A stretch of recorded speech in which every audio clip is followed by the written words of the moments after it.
Hari ini kita sambung lagi perkongsian ilmiah di bulan yang mulia ini tentang kisah-kisah para nabi dan rasul. Hari ini saya akan berkongsi antara mukjizat yang menakjubkan. Contohnya Nabi Yusuf yang diberikan mukjizat wajah yang sangat tampan. Wanita-wanita yang melihat Nabi Yusuf hilang akal. Ataupun mukjizat Nabi Daud yang mempunyai suara yang sangat merdu sehingga boleh melenturkan besi. Itu adalah perkongsian kita pada hari ini. Ini adalah 5 kisah para nabi dan mukjizat menakjubkan mereka.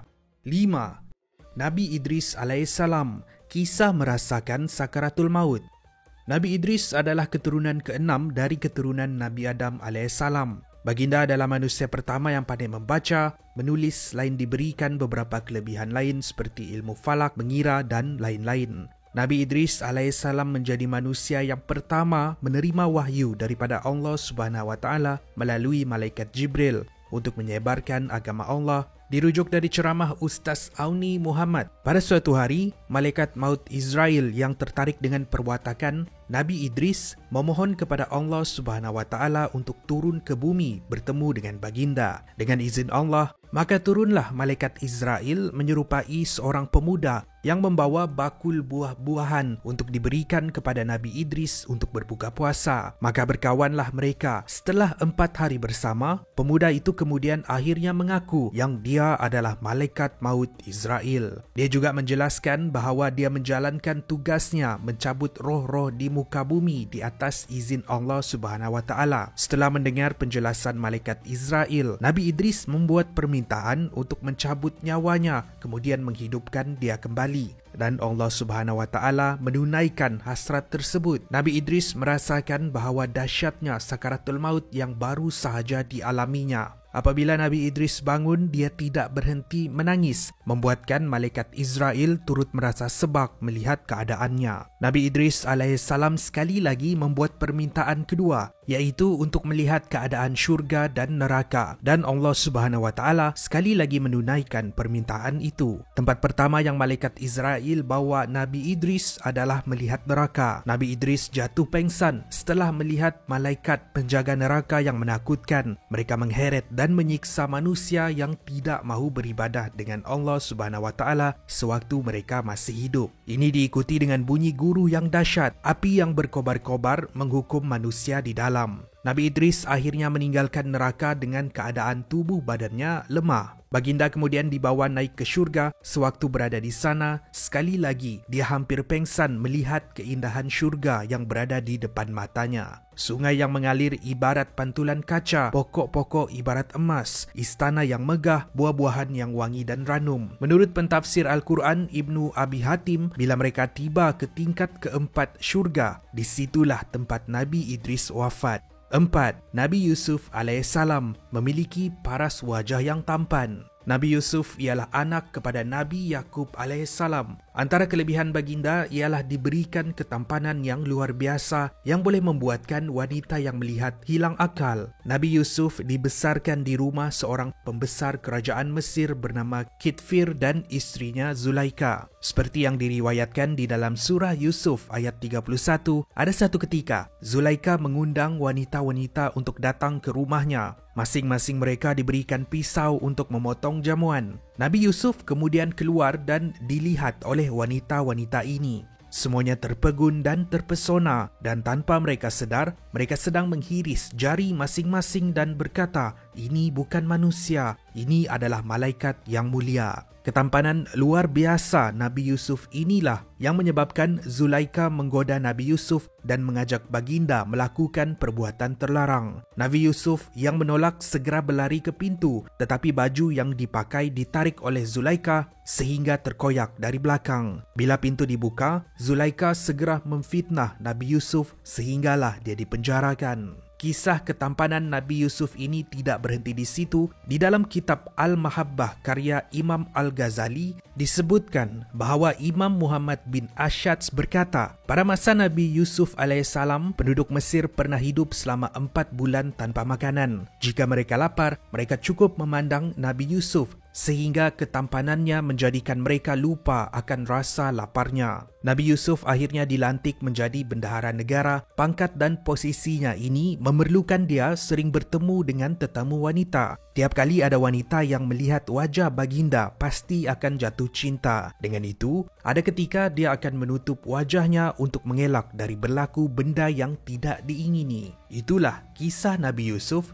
dan mukjizatnya. 3. Nabi Musa AS mampu menghidupkan orang mati. Seterusnya kisah tentang mukjizat Nabi Musa AS yang boleh menghidupkan orang yang telah meninggal dunia. Nabi Musa lahir pada zaman pemerintahan Fir'aun. Ada satu ketika, bila berlaku satu insiden pembunuhan seorang yang kaya yang mayatnya ditemui di salah satu perkampungan orang Bani Israel. Maka Bani Israel pun dituduh membunuh dan berlakulah pertikaian yang hampir mencetuskan perang di antara mereka. Dengan itu, mereka bertemu dengan Nabi Musa untuk meminta pertolongan. Dengan firman Allah Subhanahu wa taala, Nabi Musa menerangkan kepada kaumnya bahawa Allah Subhanahu wa taala memerintahkan mereka untuk menyembelih seekor sapi betina. Pada asalnya kaum Bani Israel mempersoalkan perintah Allah itu. Mereka merasa marah dan terasa dipermainkan. Ini seperti yang diriwayatkan di dalam surah Al-Baqarah dari ayat 67 sehingga ayat 74. Akhirnya mereka berjaya menemui sapi betina yang dicari-cari, tapi sapi itu dimiliki oleh seorang anak yang soleh dan taat kepada ibu bapanya. Anak yang sudah dewasa itu mewarisi sapi betina dari ayahnya yang sudah meninggal dunia. Kaum Bani Israel mengumpulkan emas mereka untuk membeli sapi tersebut. Mereka menyembelih sapi itu dan sekeping daging kemudian diberikan kepada Nabi Musa. Daging ini kemudian dipukul ke mayat orang kaya. Pada waktu itu semua orang terkejut